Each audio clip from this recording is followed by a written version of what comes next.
What was supposed to be a fun afternoon at a birthday party turned into a moment this family will never forget. Welcome back to Moving Forward, where we share the stories of families who trusted a place to be safe and what happened when that trust was broken. In this case, a young girl was attending a friend's birthday party at a family entertainment center. There was an activity where children could jump from a platform down onto an inflated jump pad. So the child jumped, but when she landed, the pad had lost so much air that instead of catching her safely, she sank down hard into the bottom. She immediately cried out in pain and couldn't move. Her mother rushed over and realized there were no staff members nearby monitoring the area. No one stepped in.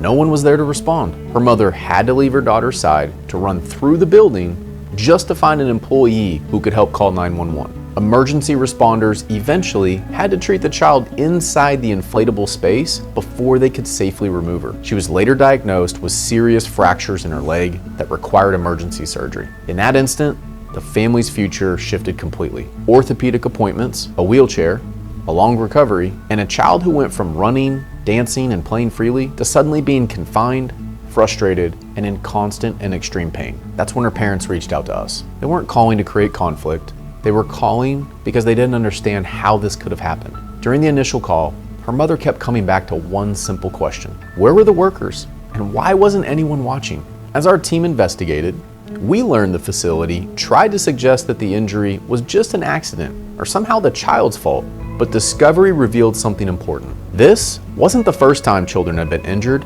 at that facility. There had been other prior incidents involving safety concerns, and it raised serious questions about whether the venue was doing enough to monitor equipment, staff high-risk areas, and avoid preventable injuries. And in a space where children are jumping from platforms onto inflatable equipment, supervision isn't optional. It's crucial. We worked with the family not only to document the medical treatment, but to track what this injury took from their daughter during recovery, the activities she missed, the milestones put on hold, the emotional toll of being stuck on the sidelines. And as the case unfolded, the question became, if children had been seriously injured here before, why weren't stronger safety measures in place? Our team held the facility accountable for the safety failures that led to this injury.